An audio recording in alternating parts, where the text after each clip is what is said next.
एक बार फिर से मेरी तमाम अजीज़ कलीसिया को बहुत बहुत मेरा सलाम पहुँचे। खुदावंद की शुक्रगुजारी करते हैं मेरे अजीज़ों। आज कुछ तबीयत नासाज हो रही है, मेरी सर में मुझे दर्द हो रहा है इस वक्त। कभी कभी नींद नहीं पूरी होती है तो थकान महसूस होती है, मगर मैंने सोचा कि नहीं, मेरी कलीसिया मेरा इंतज़ार करती है। हिम्मत करके मैं चलाया, आप लोग मेरे लिए दुआ करें कि दुआ के आखिर तक मेरा दर्द ठीक हो जाएगा, मैं चंगाई हासिल करूँगा। दुआ करिएगा मेरे लिए। मैंने जैसे कल आपसे कहा था कि मैं अपना मोबाइल नंबर आप लोगों को बताऊंगा, मेरा व्हाट्सएप और मोबाइल नंबर मैं अभी इबादत की शुरुआत में बताता और एक बार आखिर में भी बताऊंगा दोबारा। मेहरबानी से आप लोग नोट कर सकते हैं। मेरा जो व्हाट्सएप नंबर और मोबाइल नंबर है वो है 7417472157। फिर से रिपीट करता हूँ, 7417472157। ये मेरा मोबाइल नंबर है। पास्टर अमित के नाम से देहरादून आप सेव कर सकते हैं। और कोई भी बात होती है, आपको लगता है दुआ की ज़रूरत है, कोई तकलीफ़ है, कोई बात शेयर करना मांगते हैं, 24 घंटे ऑन है फ़ोन। आप मुझे कभी भी कॉल कर सकते हैं। मैं कोशिश करूँगा कि मैं फ़ौरन आपका फ़ोन रिसीव करूँ, आपसे बातचीत करूँ। और आखिरी में भी मैं इसको बताऊँगा, आप नोट कर सकते हैं। और इबादत के बाद वीडियो को आगे पीछे करके भी आप देख सकते हैं, नंबर आपको फिर से पता चल जाएगा। तो आपको कोई अवसर होगा कि आप मुझसे टेलीफोनिकली बात करें। अच्छा लगेगा, आपके सजेशंस, आप क्या चाहते हैं मुझे पता चलेगा और हम और बेहतर इस प्रोग्राम को करने पाएंगे। और आप सभी को दावतनामा है, गरजे में आप आ सकते हैं सुबह मॉर्निंग डिवोशन में। खुदावंद आप सबको बड़ी बरकत दे। आइए हम लोग खुदा के कलाम की तरफ चलते हैं। और आज एक बड़ा मशहूर जिक्र जो है बाइबल का, उस पर से हम देखेंगे। मेरे साथ पुराने अहदनामे से, ओल्ड टेस्टामेंट से फर्स्ट सैमुएल, पहला सैमुएल 17वां बाब निकालेंगे और उसका 47वां पद पहले पढ़ेंगे। 47 वर्स पढ़ेंगे, जिसको जो आज मनन पाठ है। पहला सैमुएल 17वां बाब और उसका 47 वर्स, 47वां पद हम लोग सुनेंगे कि कलाम क्या कहता है। मेहरबानी से देखेंगे पुराने अहदनामे से 17वां बाब और 47वां पद पहले देखेंगे। पढ़िए। हम पढ़ने के लिए निकालेंगे सैमुएल नबी की पुस्तक, पहला सैमुएल, उसकी जो 17वें बाब की 47 आयत। और यह समस्त मंडली जान लेगी कि यहोवा तलवार या भाले के द्वारा जयवंत नहीं करता, इसलिए कि संग्राम तो यहोवा का है और वही तुम्हारे साथ में कर देगा। परमेश्वर के वचन के पढ़े जाने और सुने जाने पे आशीष और बरकत हो। मैं खुदा की शुक्रगुजारी करता हूँ मेरे अजीजों। खुदा बाप ने हमें ये मौका इनायत कर दिया कि आज हम उसके फजल में आगे बढ़ें। इससे पहले कि कलाम की तरफ बढ़ें, दुआ करें। प्यारे खुदावन, तेरे फजल को चाहते हैं और दुआ करते हैं, खुदावन अपना फजल कीजिए, हमसे बातचीत कीजिए। मुबारक कलाम है, आप हमें सिखाइए। ये खुदावन जो कुछ भी हम सीखे उसे अमल करें और तेरी शुक्रगुजारी करें। सारी बातों में तुझको आदत देते हैं। प्रार्थना जीवित प्रभु यीशु के नाम से मांगते हैं, आमीन। मेरे प्रियो, यहां 47वां आयत ये कहती है,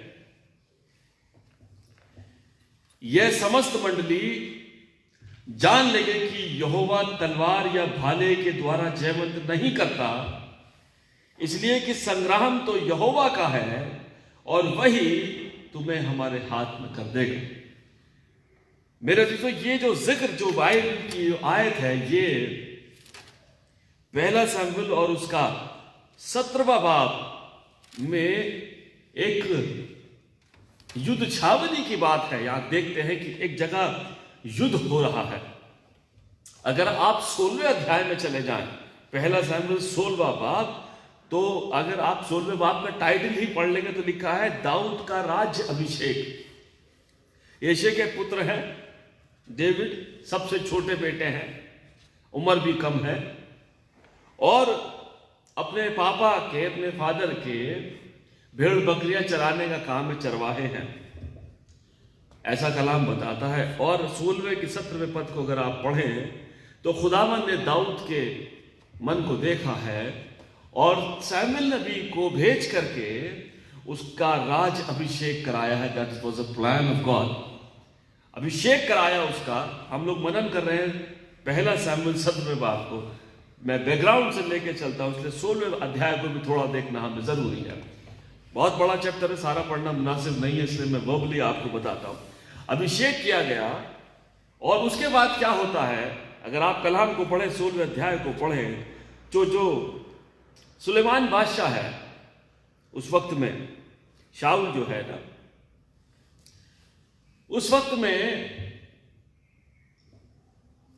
उसके ऊपर एक दुष्ट आत्मा प्रभाव भारी हो जाती है और जो वहां के मंत्री और जो वैद्य है वो कहते हैं कोई ऐसा वीणा बजाने वाला बुलाया जाए जिससे राजा को राहत मिले।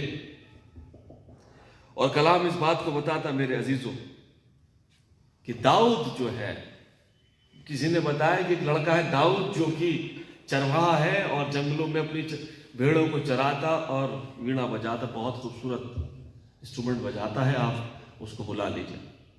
और ऐसा ही होने पाया with the permission of his father.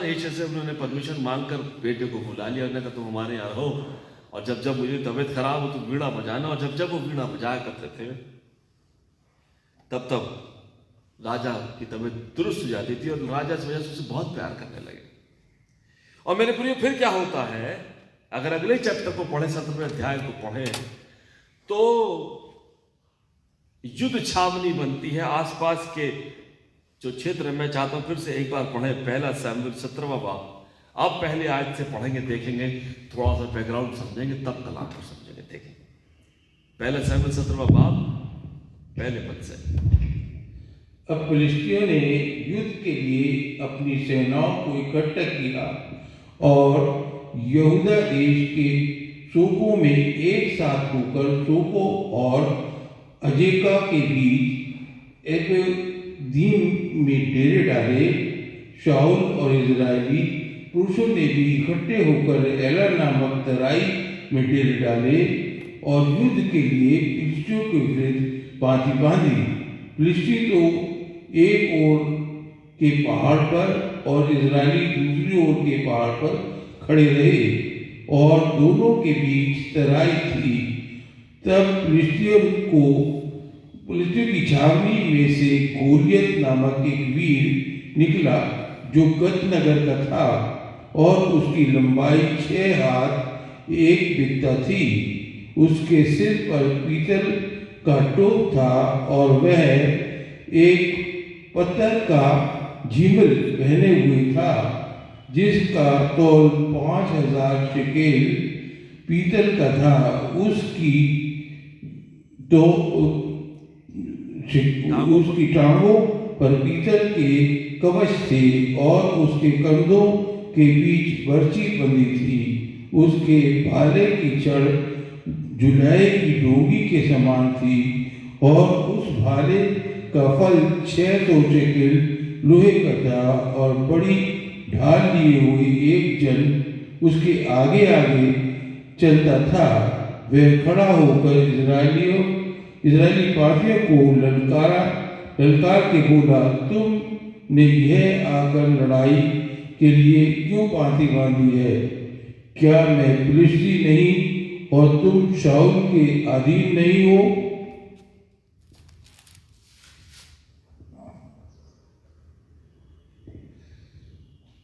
अपने में से एक पुरुष चुनो कि वह मेरे पास उतर आए। यदि वह मुझसे लड़कर मुझे, यहीं तो रुकेंगे मेरे से। तो ये बैकग्राउंड हमने अभी पढ़ा। एक बड़ा वीर है। हम लोग पहला सैमुएल 17 चैप्टर को आज मनन कर रहे हैं और देखेंगे। और जो हमारा मेन वर्स है वो 47वां पद है और 47 पहला सैमुएल 17 चैप्टर और 47 वर्ष में लिखा है। और ये समस्त मंडली जान लीजिए कि यहोवा तलवार या भाले के द्वारा जयवंत नहीं करता, इसलिए कि संग्राम तो यहोवा का है और वही तुम्हारे साथ हाथ में उन्हें कर देगा। मेरे प्रियो, अभी देखिए, अभी तो राजा दाऊद के बारे में हमने सीखा, अभी यहां पर हमने देखा कि जो युद्ध की छावनी बन गई दोनों पहाड़ों के दोनों तरफ, एक तरफ फलस्ती सेना है, एक तरफ इजरायली सेना है, बीच में तराई है और मेरे प्रिय युद्ध स्थल है। और उसमें एक बहुत वीर, बहुत बलवान पुरुष है जिसका नाम है गोलियत। और जो गोलियत है वो बहुत ही तैयारी के साथ बहुत तैयारी करता है। यहां पर देखिए, आप पढ़ेंगे अगर यहां पर 17वें बाब के चौथे पद से देखते हैं तो यहां पे लिखा, तब फलिस्तियों की छावनी में से गोलियत नाम एक वीर निकला जो गत नगर का था और उसकी लंबाई 6 हाथ 1 बित्ता थी। 6 हाथ के बराबर, 6 हाथ में 1 मीटर का करीबन, पौना मीटर करीबन होता है और बहुत लंबा चौड़ा आदमी है, बहुत पावरफुल है, फिजिकली बहुत मजबूत है। और यहाँ पे लिखा है 6 हाथ करीबन उसका था, एक बित्ता करीबन उसकी लंबाई चौड़ाई बताती है बाइबल। और 5वें पद में बहुत इंपॉर्टेंट बात लिखी है, लिखा है उसके सिर पर पीतल का टोप था। देखिए क्या क्या था, गोलियत खुद तो वीर है, क्या क्या लेके चला है, बॉडी जिसे कहते हैं ना बॉडी प्रूफ, कहते हैं ना बुलेट प्रूफ जिसे बोलते हैं हमारी भाषा में आजकल। उस जमाने में कैसे तलवारों से बचा जाए, भालों से बचा जाए, मृत्यु से बचा जाए, क्या क्या पहन के चला है। उसके सिर पर पीतल का टोप था, वह एक पित्तर का झिल्म पहने हुआ था जिसका तौल 5000 शकेल पीतल का था। उसकी टांगों पर पीतल के कवच थे और उसके कांधों के बीच बर्छी बंधी थी, दोनों कांधों के बीच में बर्छियां बंधी हुई थी। उसके भाले की छड़ जुलाहे के डोंगी के समान थी और उस भाले का फल 600 शकेल, उसका जो फल आएगी, जो लोग जिसे पॉइंटेड कहते हैं, वो 600 शकेल लोहे का था। और बड़ी ढाल लिए हुए एक जन उसके आगे आगे चलता था। मेरे प्रियो, ऐसा डिस्क्रिप्शन बताता है बाइबल का। मेरे प्रियो, कलाम ये बताता है कि जब गोलियत जो है इस वॉर में उतरता है तो अपने पूरा आर्मर पहन करके, सारी चीजें, अपना टोप, ढाल, ब्रेस्टप्लेट, वो सारी चीजें पहन करके बहुत ही प्रिपरेशन के साथ चलता है मेरे प्रियो। और जब ये चलता है तो बहुत ललकारता है मेरे प्रियो, बहुत धिक्कारता है और बार बार कहता है कि मैं आज इन इजराइलियों को मार करके इनके मांस को चील कौओं को खिला दूंगा, इनको तितर बितर कर दूंगा। और ललकारता है कि तुम्हारी पूरी सेना में से कौन वीर है, आके मुझसे लड़ो, या तो तुम मुझे मार दो तो हम तुम्हारे गुलाम हो जाएंगे, अगर हम तुम्हें मार देंगे तुम हमारी सेवा करोगे, हमारे गुलाम हो जाओगे। ये ऐसा पूरी इस दृष्टांत में, इस डिस्क्रिप्शन में हमको मिलता है मेरे प्रियो। इसी बीच में क्योंकि जो राजा दाऊद इस समय राजा नहीं बने थे, शाऊल के अंडर में थे, उनको एक खबर मिलती है। उनके पिता यीशु बताते हैं कि तुम्हारे भाई लोग जो है, इजरायली लोग छावनी में गए हुए हैं, तो बेटा एक काम कर, थोड़ा सी रोटियां, थोड़ा सा भुना हुआ अनाज और थोड़ा सा पानी लेकर के उस बैटल फील्ड में जाओ, वहां पर जा करके उनकी हेल्प करो, ये खाना देकर आ जाओ, बाप ने लड़ने के लिए नहीं भेजा। और मेरे प्रियो, फिर क्या होता है, जो दाऊद राजा है, जो दाऊद है, वो अपने सामान लेके गधे पर लाद करके उस बैटलफील्ड की तरफ चल देते हैं।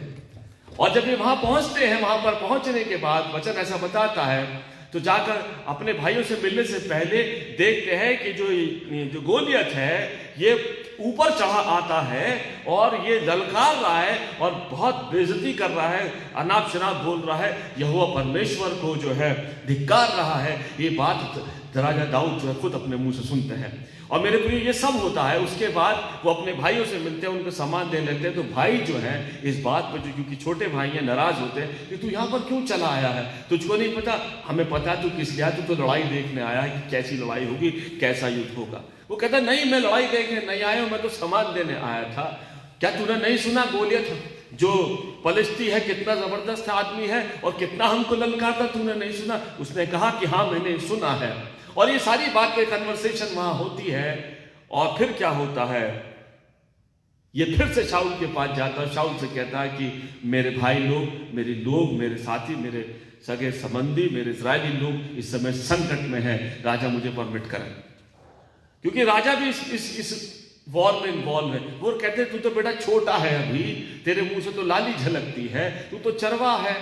तब राजा दाऊद, आगे पढ़ेंगे तो आप राजा दाऊद कहते हैं कि मैंने जंगल में जब मेरी भेड़ों के झुंड में से शेर या भालू मेमना चुरा के ले जाता था तो मैं जा करके उससे लड़ता था और उसके मुंह को चीर करके, उसके बालों को पटक करके उसके मुंह से अपना मेमना छुड़ा के लेके आता था। परमेश्वर ने मुझे ऐसी सामर्थ दी है, राजा मुझे आदेश करे।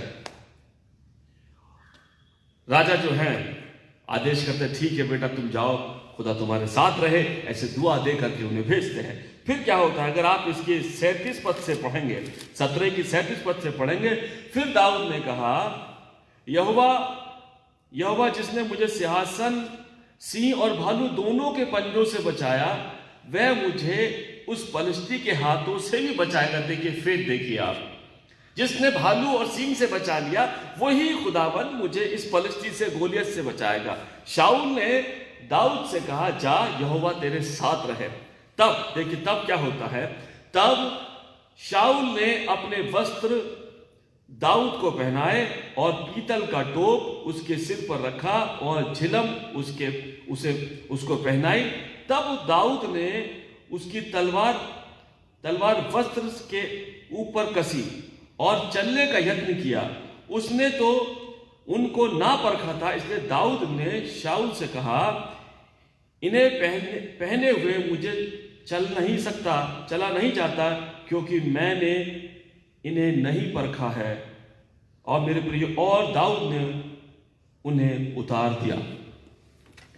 क्या करा, जब ये सारी जो ब्रेस्टप्लेट और टोप और तलवार जब उसको दे दी तो उसने क्या कर दिया, उतार दिया सब कुछ। कहा कि भाई अपने बस की नहीं है, ये तो मुश्किल काम है।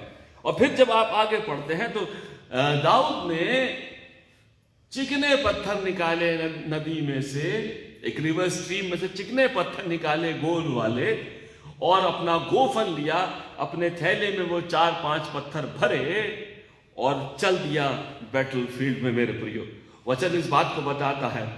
और जैसे ही एक लाठी अपना गोफन लेकर के वो युद्ध स्थल में, उस बैटल फील्ड में पहुंच जाते हैं राजा दाऊद, और वहां जाकर गोलियत से आमना सामना होता है। और जब गोलियत से आमना सामना होता है तो गोलियत बहुत ही धिक्कारता कहता है कि तूने मुझको कुत्ता समझा। ऐसा लिखा है वचन में, पढ़ेंगे आप तो, कि तूने मुझे कुत्ता समझा, लाठी लेकर मुझको मारने के लिए आया है। आज मैं तेरे और तेरे लोगों के शरीरों को फाड़ करके चील कौओं को खिलाऊंगा, आज तो बचेगा नहीं। मेरे प्रियो, तब युद्ध होता है। और जो वचन यहां पर कहता है फिर दाऊद कहते हैं ये संग्राम मेरा नहीं है, ये संग्राम मेरा नहीं है।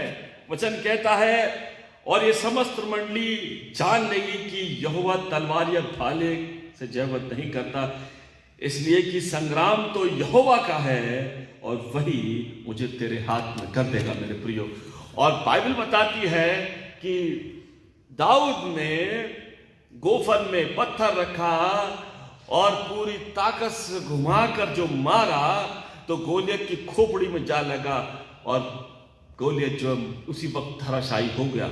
और फिर दाऊद ने दौड़ करके उसी की तलवार निकाली और उसे घात किया और सारे इस्राएल में शोर मच गया इस वीर योद्धा का, दाऊद का। इसी के बाद उसे राजा बनने का मौका मिला। मेरे अजीजों, खुदावन जो है रास्ते खोलता है। देखिए अभी नई बात खुदा ने इस वक्त मुझे दे दी। अभी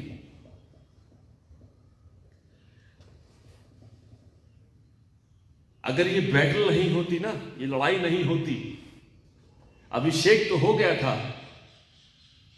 मगर राजा बनने के लिए चांस नहीं था। फिर भी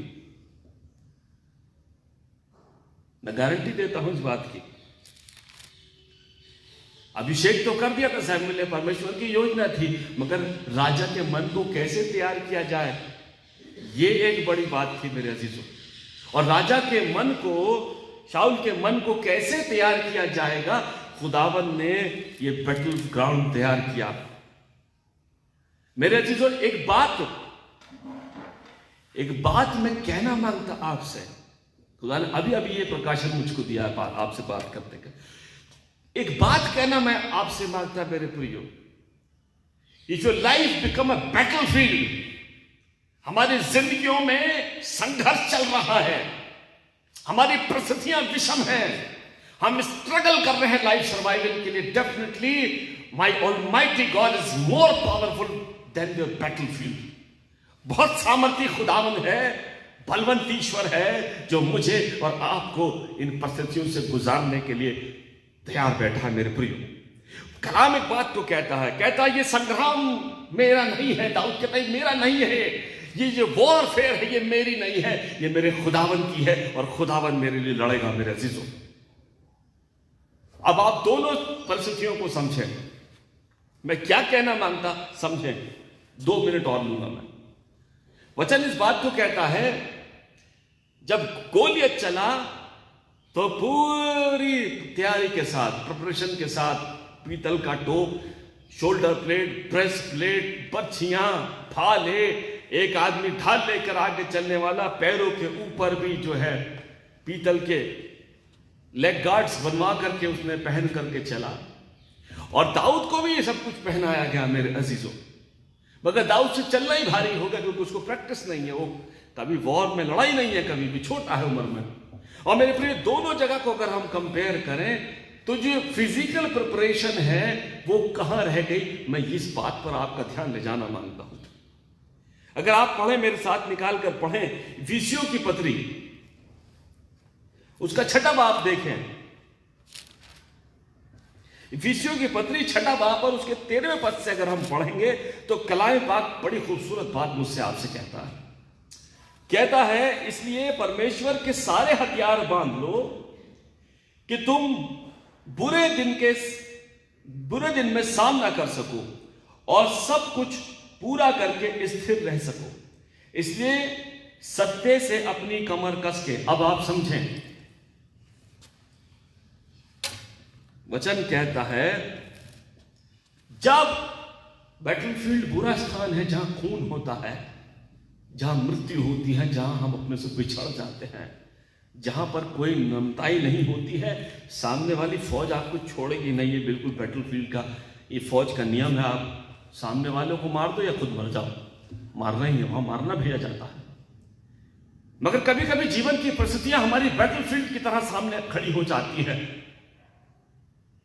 जहां पर हम स्ट्रगल करते हैं अपनी लाइफ के लिए।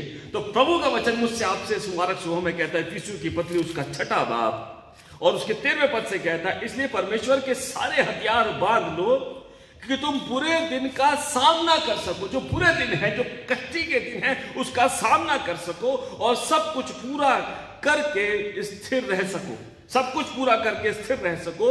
इसलिए सत्य से अपनी कमर कस के और धार्मिकता की झिलम पहनकर और पांव में मेल के सुसमाचार की तैयारी के जूते पहनकर और इन सब के साथ विश्वास की ढाल लेकर स्थिर रहो, जिससे तुम उस दुष्ट के सब जलते हुए तीरों को बुझा सको और उद्धार का टोप और आत्मा की तलवार जो परमेश्वर का वचन है ले लो। और 18वें पद में लिखा, समय और हर प्रकार के से आत्मा में प्रार्थना विनती करते रहो और इसलिए जागते रहो कि सब पवित्र लोगों के लिए लगातार विनती किया करो। मेरे प्रियो, बाइबल कहती है अपने आप को ढाप करके अपने इस बैटलफील्ड में चले। Life itself is a battlefield. मेरे प्रियो, हमारी जिंदगियां कभी कभी, बहुत से मेरे अजीज हैं, कभी कभी मेरी जब बात होती है, इतने टूटे हैं, इतने परेशान हैं, इतना स्ट्रगल है कि कहते हैं भाई साहब इस जिंदगी से तो मर जाना ही अच्छा है। मैं आज उन लोगों से कह देना मांगता, मेरे अजीजों, खुदावन कहता है ये संग्राम आपका नहीं है, ये युद्ध आपका नहीं है, ये परिस्थितियां आपकी नहीं है। परमेश्वर इन परिस्थितियों से आपको कुछ बड़ा बड़ा देने जाता है और इतना बड़ा देने जाता है कि आपको भरोसा नहीं होगा, विश्वास नहीं होगा कि ये हमारी जिंदगियों में हो कैसे गया है मेरे प्रियो।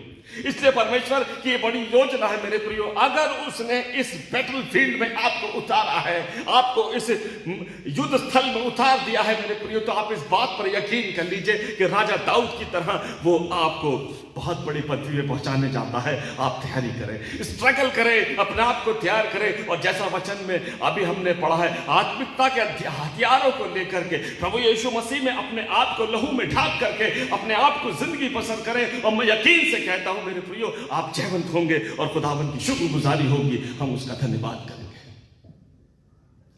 बस हमें उसमें बने रहने की जरूरत है। अगर दाऊद का भरोसा नहीं होता ना मेरे अजीजों, दाऊद मारा जाता। मगर उसका भरोसा बहुत जबरदस्त है, वो विश्वास करता है अपने खुदावंत के ऊपर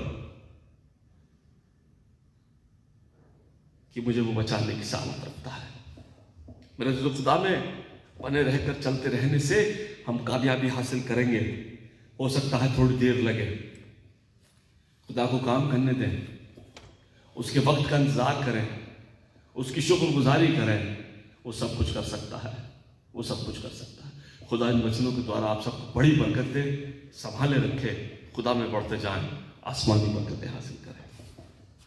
आइए हम लोग दुआ करेंगे। आइए दुआ करें।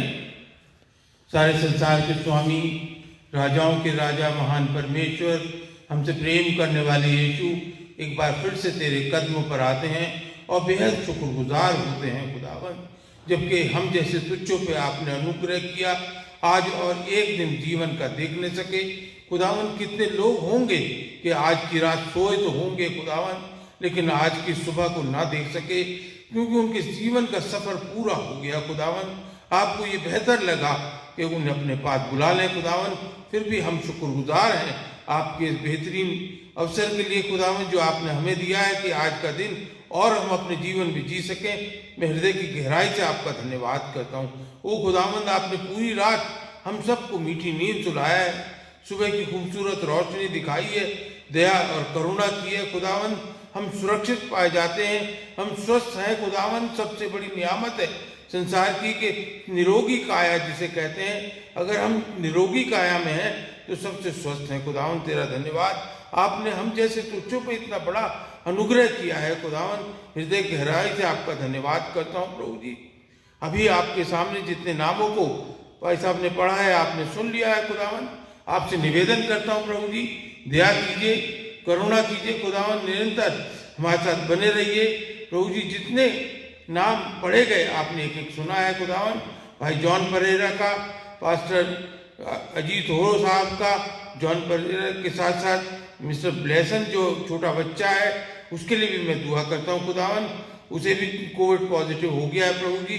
आपसे निवेदन करता हूँ प्रभु जी, ये सब चीज़ें छोटी हैं आपके सामने, आपका नाम बहुत बड़ा है खुदावन।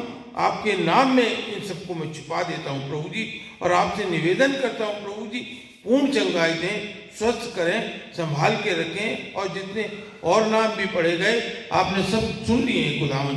आप दया करें, करुणा करें खुदावन, एक एक जन को चंगाई दें खुदावन।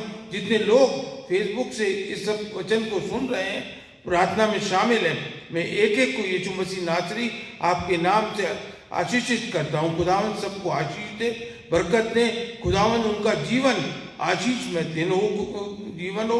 और खुदावन, आज जबकि वो अपने कामों पर जाते हैं तो तेरी आशीषों को लेकर जा सकें।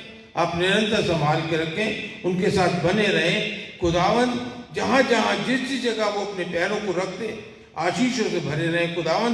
बड़ी खुशी और खुर्रम के साथ अपने कामों को करें और खुदावन तेरी आशीषों को ग्रहण करें।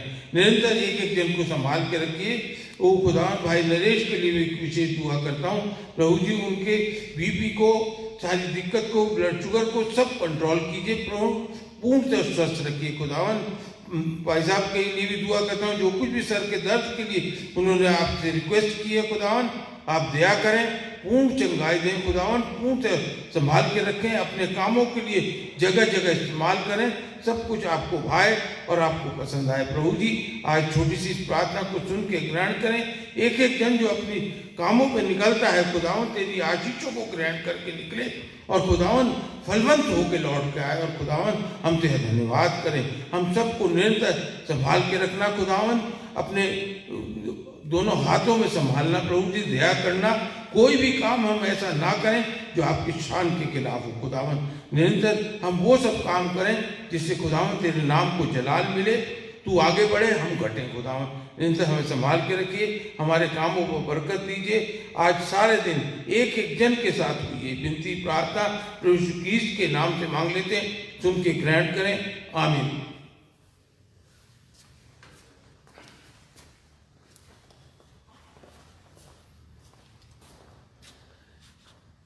दुआ करेंगे। आए हमारे बाप तू जो आसमान पर है, तेरा नाम पाक माना जाए, तेरी बादशाह तेरी मर्जी जैसे आसमान में पूरी होती है जमीन पर भी हो। हमारे रोज की रोटी आज ही बख्श, जैसे अपने कसूर वालों को माफ करते अब हमारे कसूरों को माफ करें। हमें आजमाइश में न डाले बल्कि बुराई से बचाए, क्योंकि बादशाह कुदरत और जलाल हमेशा तेरी है। आमीन। हमारे खुदावंद यीशु मसीह का फजल,